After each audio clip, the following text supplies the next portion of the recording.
everyone, this is Brian from activemelody.com. I'm going to show you how to play everything we just heard note for note, but I do want to mention that if you want to download the tablature or the jam tracks that were used in this lesson, you can download all of them at activemelody.com. The jam tracks come with several different files. One that is missing the rhythm file, so you can play along and fill in the rhythm. And I've got one that's missing the different lead parts, so you can fill those in as well. So anyway, let's get into the lesson. So I'm going to break down and show you how to play everything that we just heard. In fact, I'm going to start with the rhythm part. I'm going to show you how to play that because that's really kind of the whole point of funk is to learn the rhythm. And then I'm going to show you those three little lead parts that I threw in there as well. The one thing about funk, I'll say just before we get started, is funk is obviously very rhythmic in nature, but on the guitar, typically what happens is you find a groove, and a lot of times you'll find one chord, and you just play that same chord over and over again in a very rhythmic pattern. And what you're trying to do when you're playing in a band situation is you're trying to find a groove that works together so that all the parts gel. What the bass is doing, along with the drums, the guitar, if there happens to be a horn section in there, everybody finds their groove or their pocket. That's another term that's used. But so it's very common to have just one chord played for a very long period of time, or maybe a jump between two chords. But anyway, the first chord in this little funk rhythm part is an E ninth chord, which sounds like this. The way I was playing it like this. Okay, so before we get into the strumming pattern, let me show you how to make that chord. I'll show you fret by fret. We're going to start here on the 7th fret. This is the 7th fret. And I'm going to use my middle finger and push down on the 5th string. Then I use my pointer finger on the 6th fret, 4th string. And then I use my ring finger back on the 7th fret on the 3rd string. So you have this little box going on there. Now that box is very similar, well, it's exactly the same, in fact, in terms of pattern as to what you do if you're playing a D7th chord down in the first position. So if you're familiar with that chord, you're just taking that same chord and playing it up here, right there. Now you take your pinky, which is free, and go ahead and bar strings 1 and 2 with your pinky, just like that. And it looks like it looks like a lot. You're kind of cramming in there, but it's actually pretty comfortable. Your pinky will sort of naturally be there anyway, and it'll naturally lay across and bar those first two strings. So the sound you're trying to get when you put it all together is this.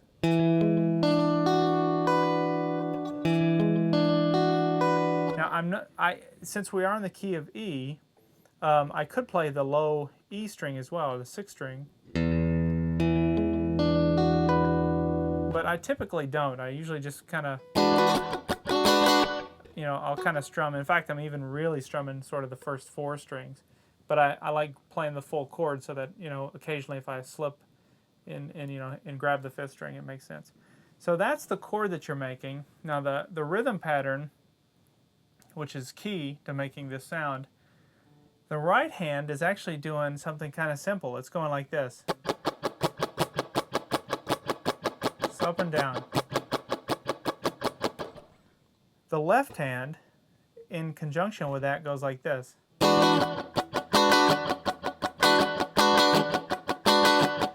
Now notice what's happening there.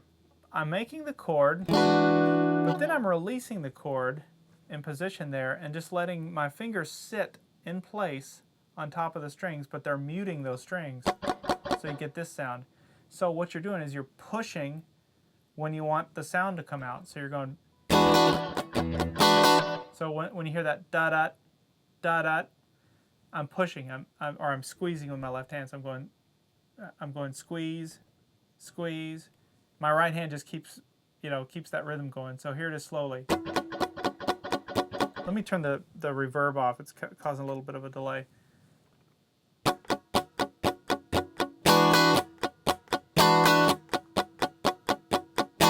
See what's going on there?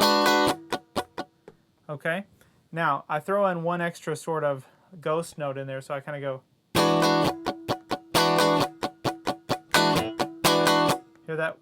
that 1, and all I'm doing there is I'm grabbing it on the upstroke, and I just quickly throw it in. So you have to have a kind of a good sense of rhythm to do this, but you know, set a metronome or tap your foot. In the beginning, do this really slowly. Go.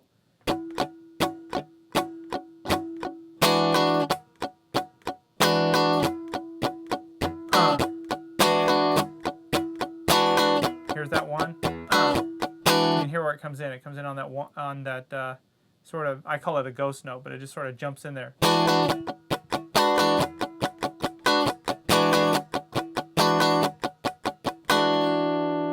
Now, in addition to that, I come up here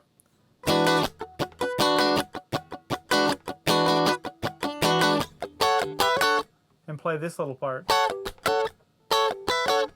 And it's really easy to do because all I'm doing is barring the first 3 strings.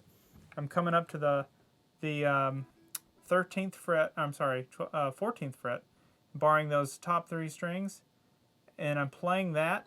Then I jump down to the 12th fret, play those 3 strings, and then back to the 14th fret. So slowly it looks like this.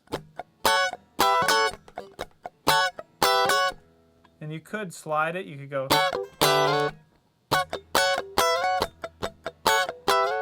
If you wanted a different effect, but when I was doing the recording, I went.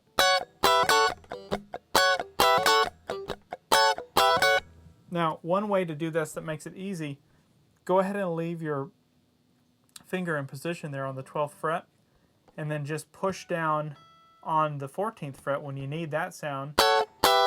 That way you're just always in place, so you're not kind of doing this. Now it happens quickly, so you don't have a whole lot of time to think about it. But since it's easy and you're not really doing much other than creating a bar, all you have to do is visually look down, find that 14th fret, and come up and grab that. So here's what it sounds like in context. I'll play it up to speed first, and then I'll slow it down. So it's...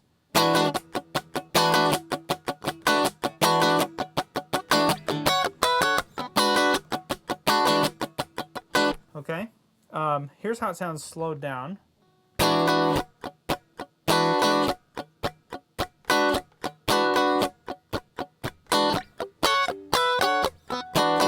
Now notice my right hand, it never stops doing this, even when I come up.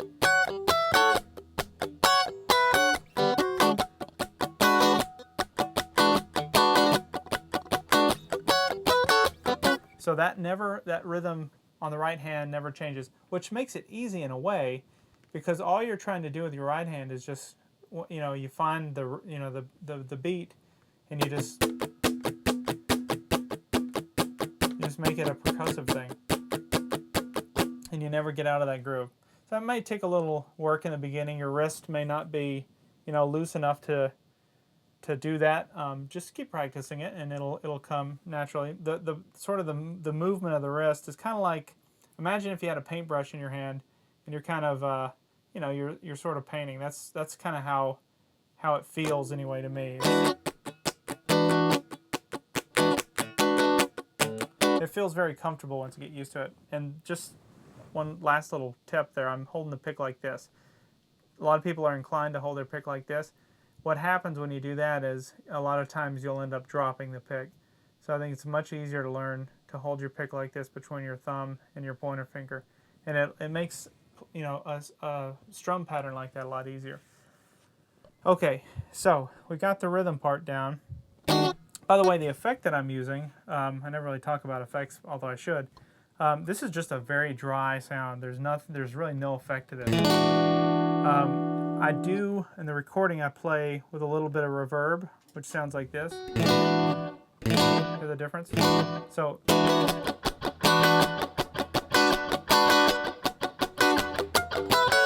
it gives it kind of a nice, you know, little bit of a slap back echo type thing. One other thing to show real quick before we move off of rhythm, here's another thing you can do that I didn't do in the recording, but something I would do like if I were playing this live. I might play it like this.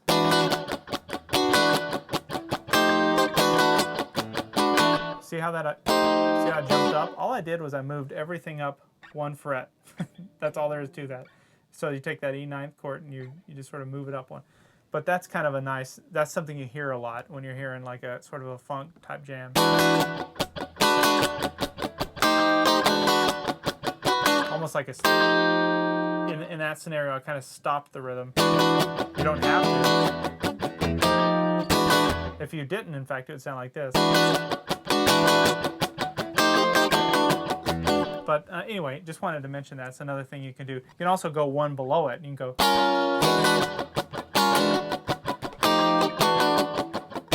So you start to see what you can do with this chord just in one area.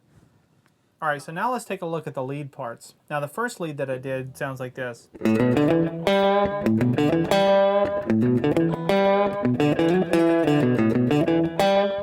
I'm not sure where I got these lead parts. I don't know. They're just in my brain somewhere.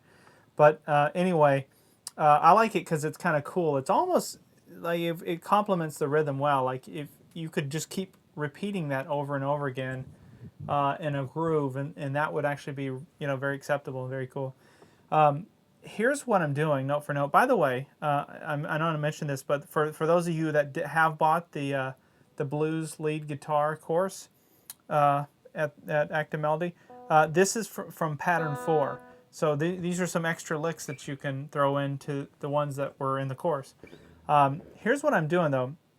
I'm starting, obviously we're in the key of E, but I'm starting here on the 5th fret. This is the 5th fret. And I'm going, it's just a box walk up. So I'm going to do 5th fret, 7th fret on the 6th string. Then 5th fret, 7th fret on the 5th string. And then we come to the 5th fret on the 4th string, and I do a little bit of a bend. Just a slight, pushing it slightly sharp, so it's... And then I'll repeat that and go...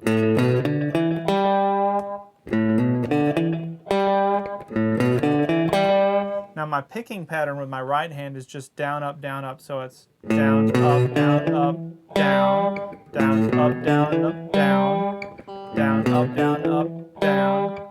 And then to close that lick, I go... And that kind of goes along with the bass part a little bit. When I recorded the instrumental, I recorded the drums and bass first, and then I kind of added in the parts, and I thought this sort of complemented what the bass was doing at that point in the song. So to do that, I'm just on the 7th fret here, 6th string. Then I come to the 5th fret, 5th string. Then I do the slide from the 7th fret to the 9th fret on the 5th string. So, and then slide back to the 7th fret, back to the 5th, back to the 7th on the 6th string. And that sound right there, that to me it's a bass part. That's what you would hear on a bass. You're playing it on the low strings on the guitar, but it sounds like something the bass player would do. So I thought it was kind of a cool sound. So that's the lick. All right, so the second lick has this kind of 80s action adventure show type sound. It sounds like something you'd hear from the A-Team or Magnum PI even. Actually, it does sound very much like Magnum PI, but it's got this kind of cool palm mute thing. So anyway, here's what the lick sounds like.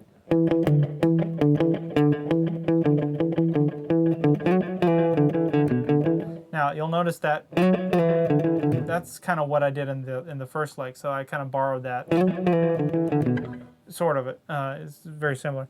But what I'm doing, what gives it the sound, is the palm muting with the right hand. So if I just played it straight, it'd sound like this.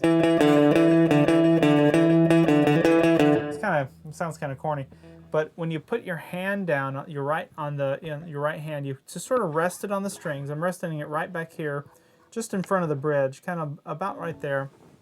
You're not pushing or anything. You're just sort of resting your hand so that the fleshy part of your palm right here is really what's creating this kind of muted sound. And it's easy to do on these low strings. It's a lot easier to do on the high strings because it's just sort of naturally where that part of your hand will rest.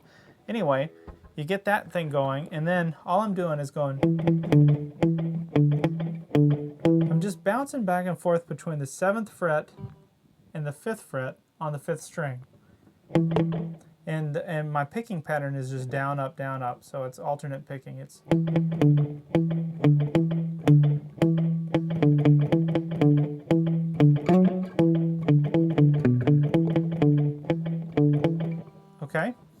Let me show you slowly how to do that. So it's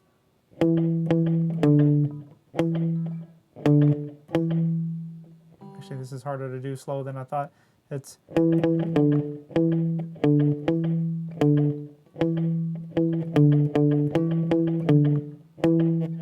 so before we get that little last part, try and get this rhythm going. So set a metronome. You don't even need the rhythm track, the jam track, if you don't want it.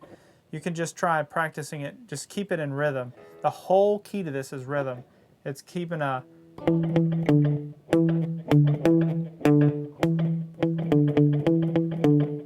just keep repeating that.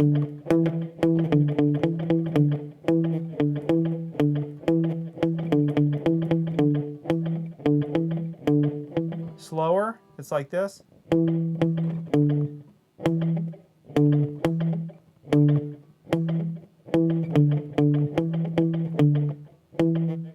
Okay. And then I close it with this thing that goes, slides up to the 9th fret, back to the 7th, back to the 5th, back to the 7th, back to the 5th, and back to the 7th on the 6th string. So it's... Then I come back to the 5th, which puts me right back into place to do the lick again. So here's how that part sounds slowly.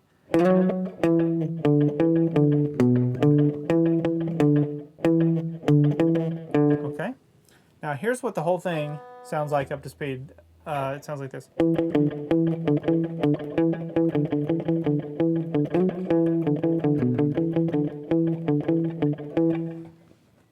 Okay, so just practice it.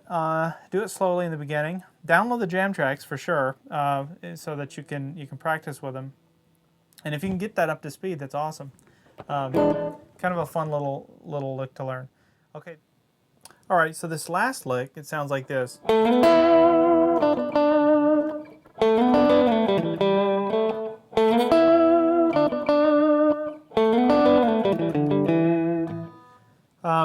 And what I'm doing for that, again, we're all playing all of this in pattern 4 from the blues course.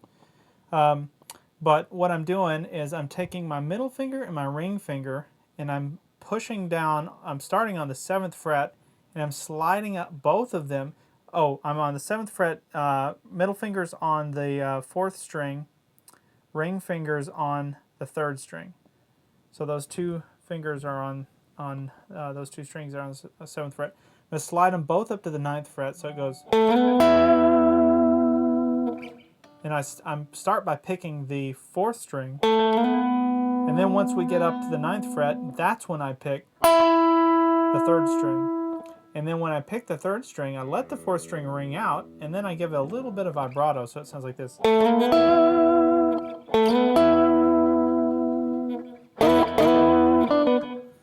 Okay, so that's the first thing. Then we go,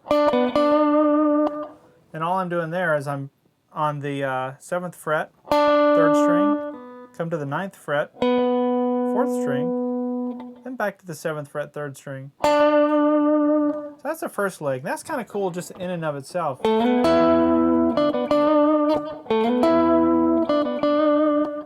And just, that's kind of quick between the two.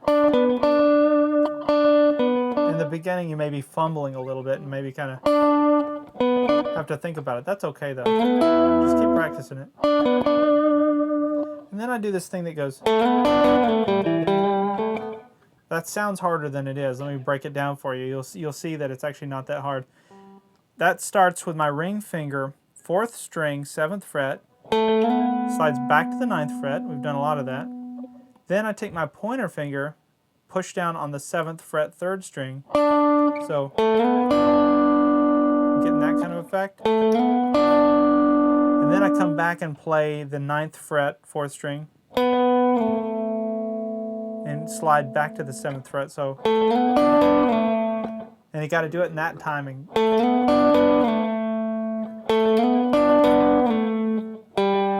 Then we go to the 5th fret, 4th string, then the 7th fret, 5th string, back to the 5th fret, 4th string, and then we kind of close that out on the 7th fret, 4th string. So it's, let me do it slower.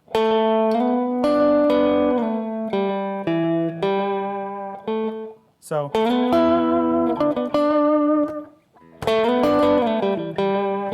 that's the first lick.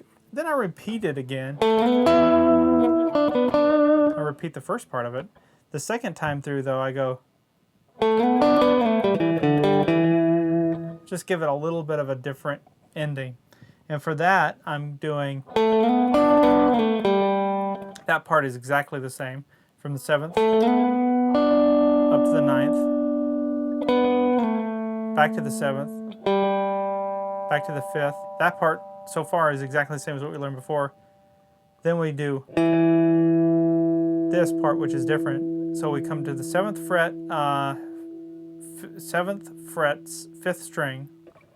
Now we come down to the 5th fret, 5th string, and I bar when I hit that so that I can hit the string just above it on the 5th fret. So I can hit the 4th string. So I can hit those two. So here's what's just happened.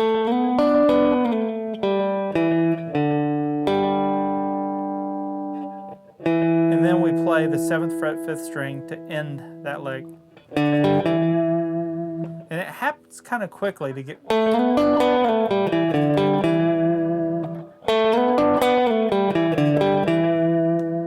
give it that sound. All right, so let's do the whole thing.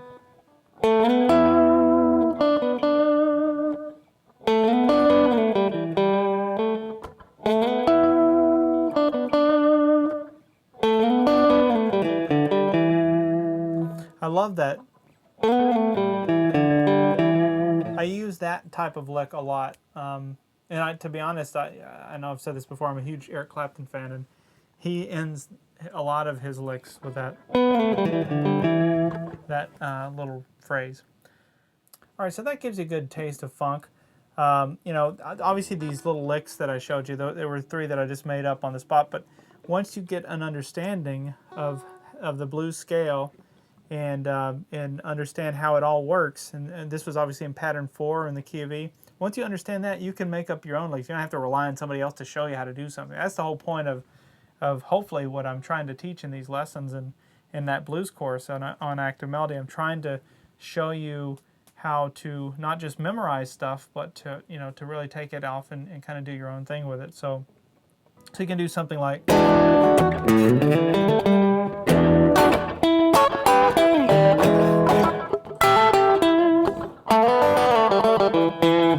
you can kind of jump all over the neck and just have a lot of fun with it. So if you're playing with a band, that's the best fun you'll ever have. Anyway, I hope you enjoyed that lesson. I hope you got something out of it. We'll see you in the next one.